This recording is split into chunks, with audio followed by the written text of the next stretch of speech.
우리 교회만이 아니고 세계 어느 교회나 주일 되면은 말씀을 공부하고 있어요. 그러면 제가 한번 질문을 던져보면요, 우리가 왜 이렇게 하나님의 말씀을 공부해요? 그러면 이제 여러 가지 대답이 나올 수 있는데, 이 하나님의 말씀을 공부하고 깨닫고 우리 삶에 적용한다는 그 뜻은 뭐냐면, 도대체 하나님이 이 세상을 창조하신 뜻이 뭔가, 그리고 하나님이 이 세상에 하나님의 자녀들을 창조하신 뜻이 뭔가, 우리가 이것을 찾아내야 되고 이것을 발견하고 이것에 대한 확신을 가지게 만들기 위해서 우리가 하나님의 말씀을 공부하는 거예요.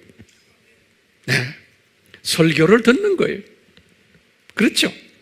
그러니까 모든 하나님의 말씀을 다루는 설교는 여기에 초점이 가 있어야 돼요. 이 세상에서 어떻게 행복하게 사느냐가 아니에요. 왜 그래요? 이 세상에서 아무리 행복하게 살아도 그것은 한시적이에요. 내가 이 세상을 언제 떠날지 모르는 상황 속에서 살고 있는 사람들이, 우리 존재들은요, 당장 10분 후에도 이 세상을 떠날 수 있는 사람들이.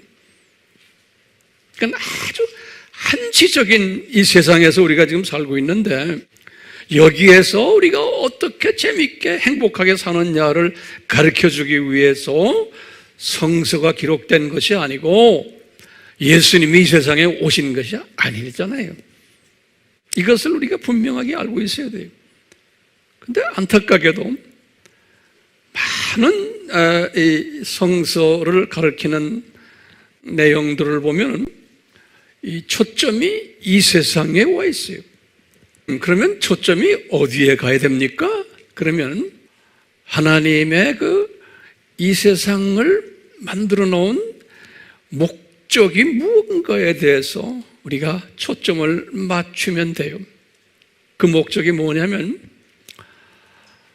하나님의 자녀들이 이 세상에서 이 창조하신 하나님의 창조 목적을 다시 재교육을 시키는 목적 때문에 우리 인간을 이 세상에 던지셨구나. 이 세상이 왜 창조 목적 학교이신가?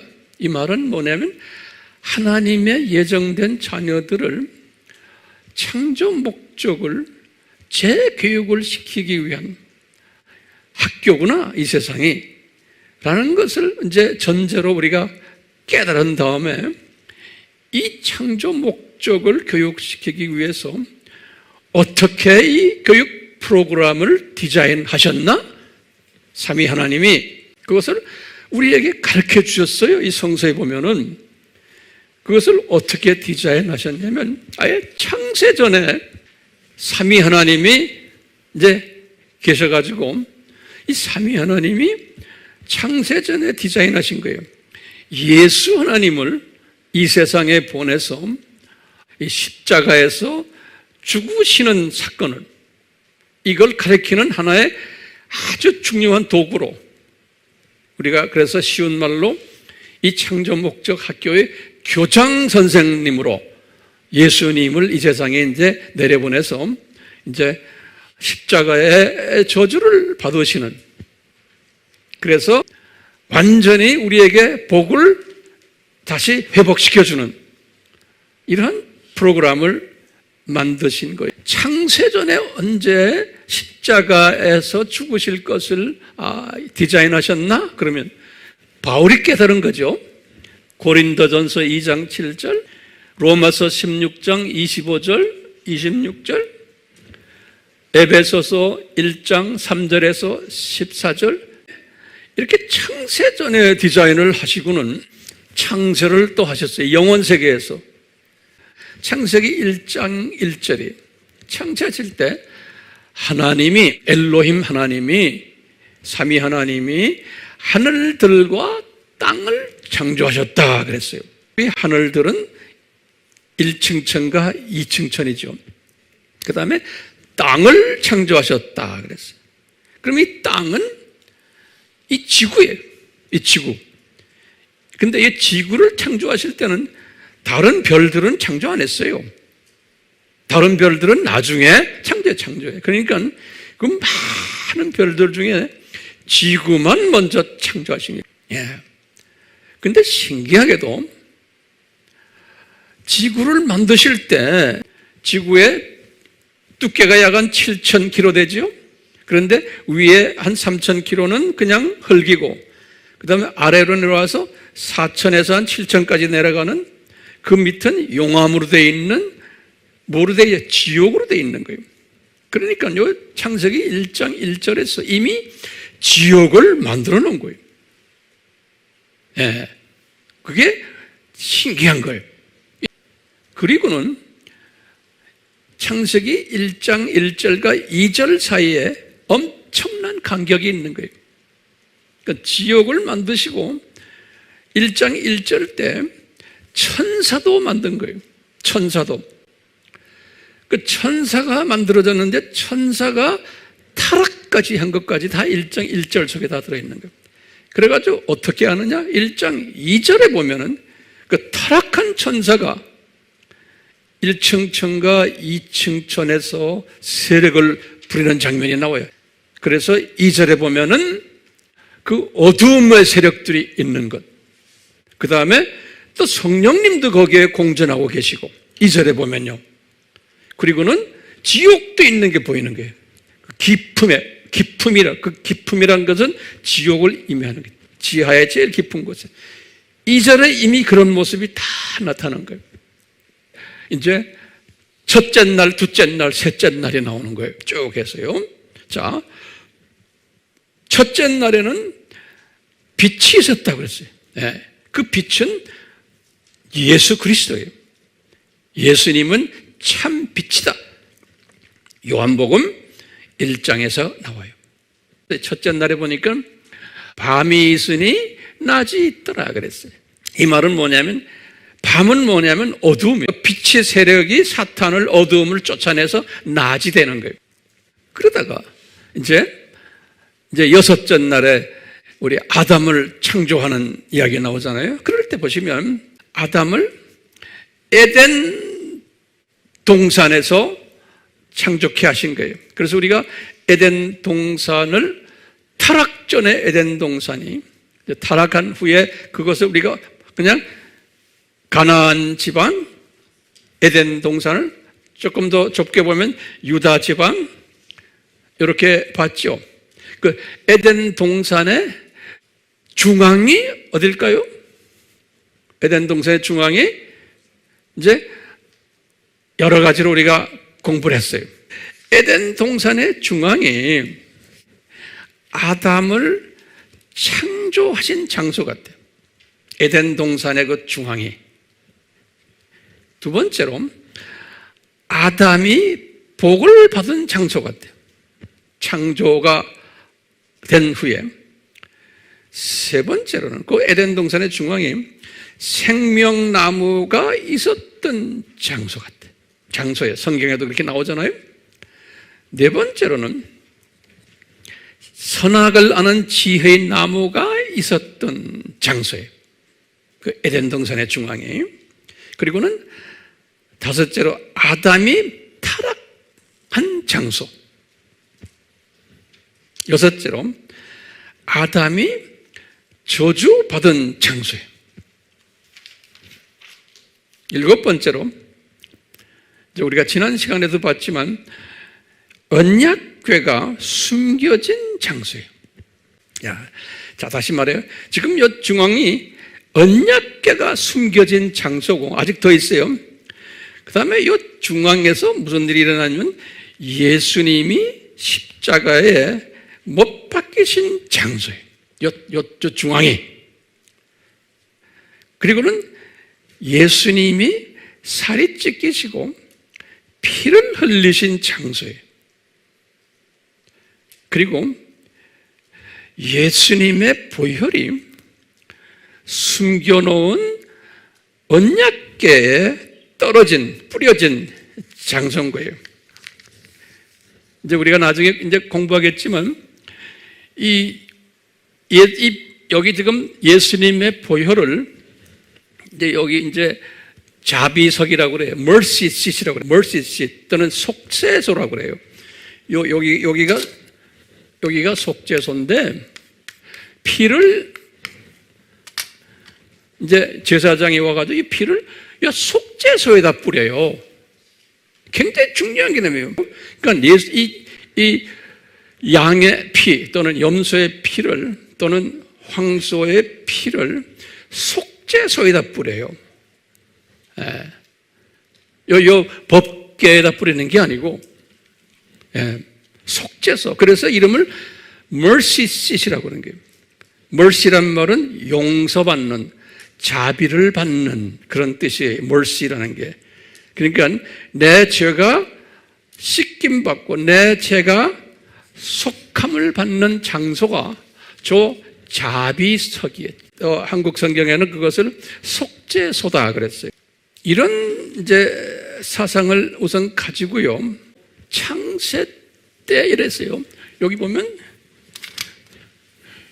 이제 우리 아담 만들었잖아요. 그 다음에 이제 아담이 이제 타락이 됐는데, 아담이 이렇게 타락되고는 여기 이제 주전 약 한 4,000년이죠.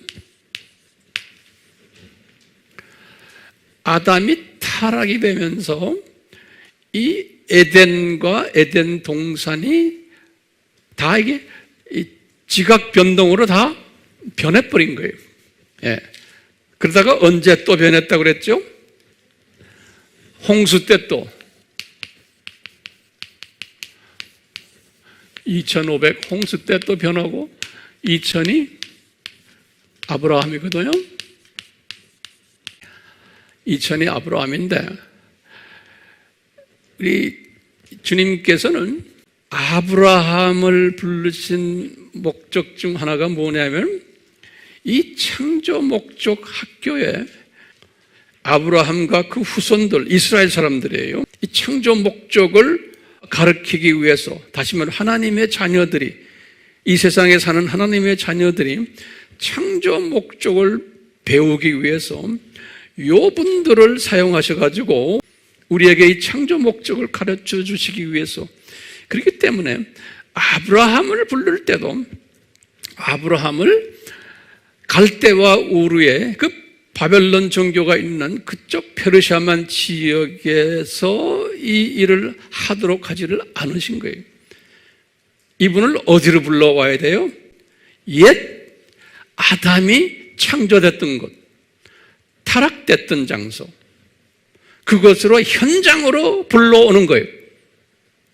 그래서 예수님은 그런 것을 구체적으로 아브라함에게 말씀 안 하셨지만 내가 지시할 땅으로 가라 하던 예수님의 마음속에는 그 땅이 뭐예요? 옛 내가 아담을 창조했던 곳이고, 그게 에덴 동산이었고 또 에덴의 중앙이었고, 그쪽 동네로 내가 너를 이제 보낼 거다. 거기 가서 직접 그 땅에서 이제 내가 시키는 대로 행동을 하라는 거예요. 그래서 이분은 아무것도 모르고 거기에 이제 가서 이제 행동을 하기 시작하는 거예요. 아브라함이 창세기 15장 13절에서 16절, 우리 장차 네 자녀들이 이방 나라에 가서 400년 동안 노예 생활을 하다가 이 땅으로 돌아오리라 그랬죠. 그게 창세기 15장 13절에서 16절이에요. 그것이 일어났죠. 일어나서 이제 400년이 다 된 다음에 누구를 불렀어요? 모세를 불렀죠. 그게 1500년이죠. 모세. 지금 모세를 이제 불러가지고 출애굽을 시킨 거예요. 출애굽이 된 다음에 어떻게 됐어요? 이 사람들이 출애굽을 하고는 요 광야에서 40년 있었죠? 요 분들이요, 요 광야에서. 출애굽을 언제 했냐면 언제예요? 1446년에 출애굽이에요. 출애굽을 해서 지금 광야에 딱 들은 이 광야예요. 광야에 왔는데 광야에서 40년 있었죠. 출애굽 해가지고 3개월이 됐을 때, 지금 광야에 도착해서 3개월이 됐을 때, 여기 이제 출애굽기 19장 1절에 보면 그런 말이 나와요. 시내산 근방까지 왔을 때 모세에게 말하는 거예요. 예수님이, 여호와께서 모세야, 산으로 한번 시내산으로 올라와서 나 만나자. 그래서 이분이 올라갔어요. 그게 1차 등반이 출애굽기 19장 3절부터 그런 이야기가 나와요. 19장 26절부터 보시면은 20장에 보면 10계명을 받아요. 그리고는 여러 가지 규례와 율례를 받아요. 21장에 보면.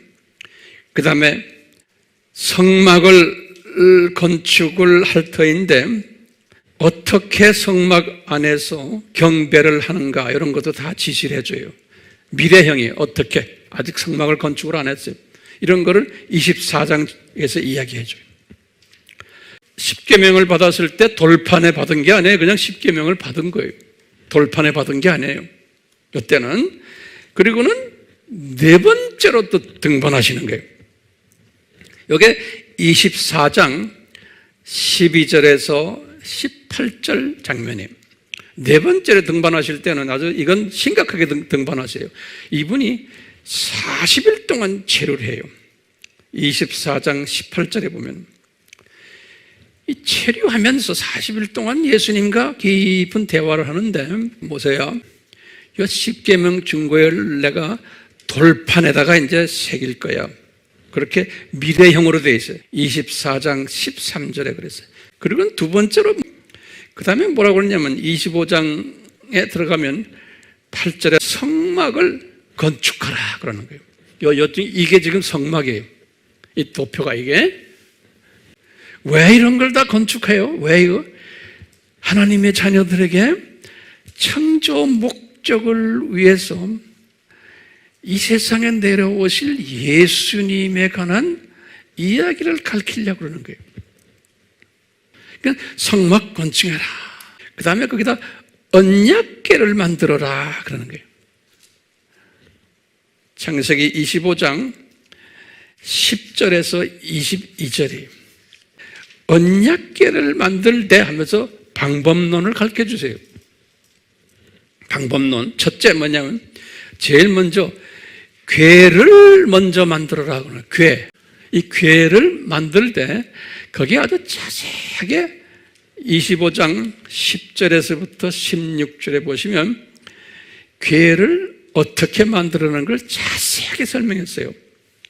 시띠나무로 궤를 짜는데 길이가 2.5 큐빅이에요. 다시 말하면 약 한 1m 25 정도 돼요.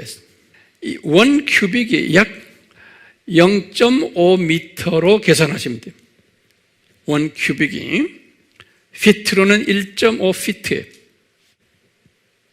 그러니까 전부 다 금으로 안팎을 만들고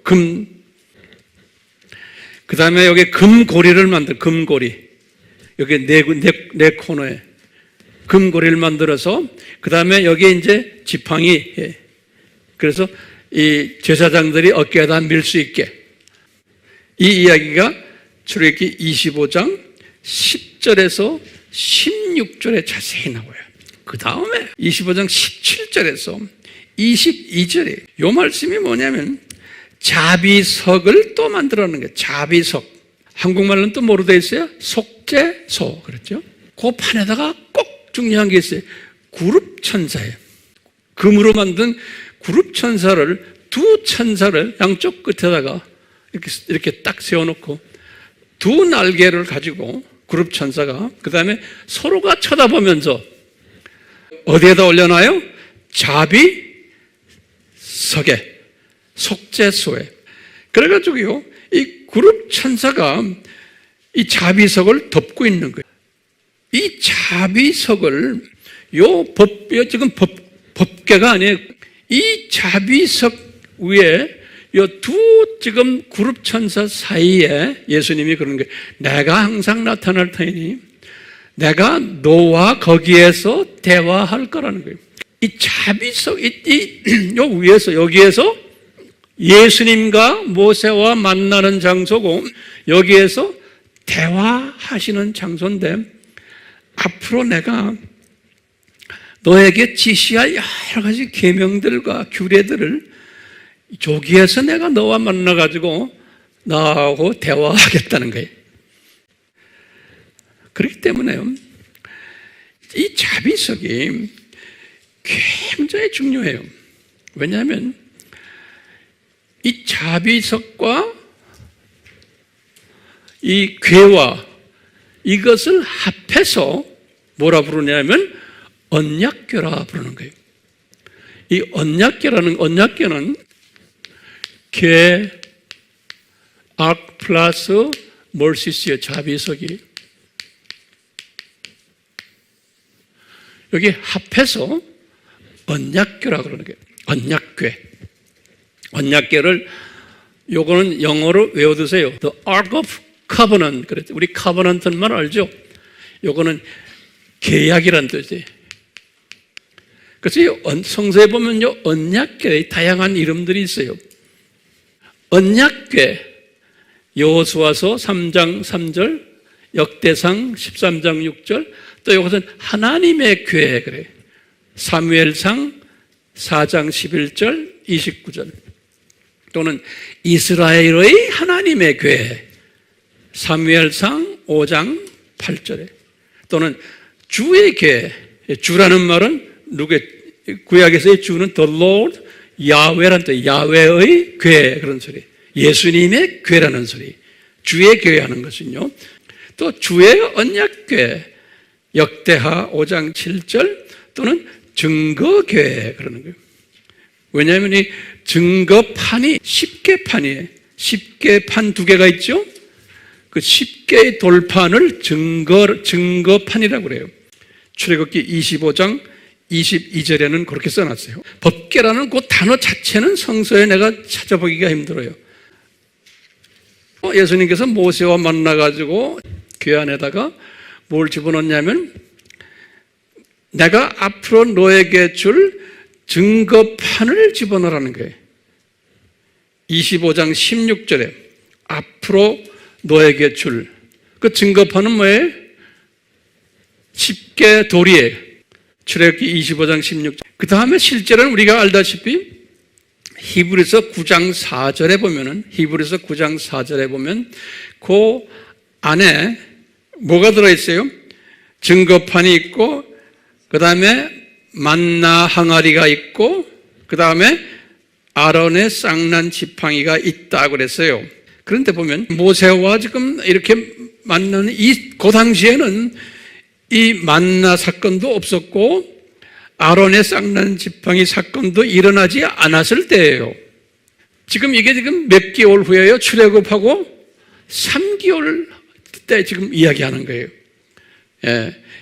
이 만나 사건과 아론의 쌍난 지팡이 사건은 출애굽하고는 그 다음 해부터 일어나는 거예요. 예. 그 다음 해부터. 그래서 그것은 이제 민수기에 나오는 이야기들이에요. 그렇지만 미리 그렇게 디자인을 하신 거예요. 자, 그러면요, 이 언약궤를 그러면 어디에다가 두라고 하셨냐면, 내가 너에게 말했지 성소를 만들어라 그랬거든. 이 성소 또는 성막이라고 그래요. 똑같이 오늘 본문의 출애굽기 25장 8절에 보면 성소를 만든 성소에 보면 크게 세 부분이 있어요. 뜰이 있고 그 다음에 뜰 안에 여기에 성소가 있고 지성소가 있는 거예요. 그래서 이제 이 성소 지성소는 이건 내가 미터로 아니죠. 큐빅으로 해요. 10 큐빅, 10 큐빅. 이 성소는 여기 20 큐빅. 그래서 이 사이즈가 그 성소가 지성소보다 2배 넓어요. 이 지성소 안에다가 요것을 집어넣으라는 거예요. 지성소 안에다가. 그러니까 지금 언약궤를 지성소 안에다 집어넣으니까 지성소 가장 거룩한 곳이에요. 예. 이 지성소 안에다 집어넣으라는 거예요. 그래가지고 그 말씀이 지금 오늘 본문의 말씀이에요.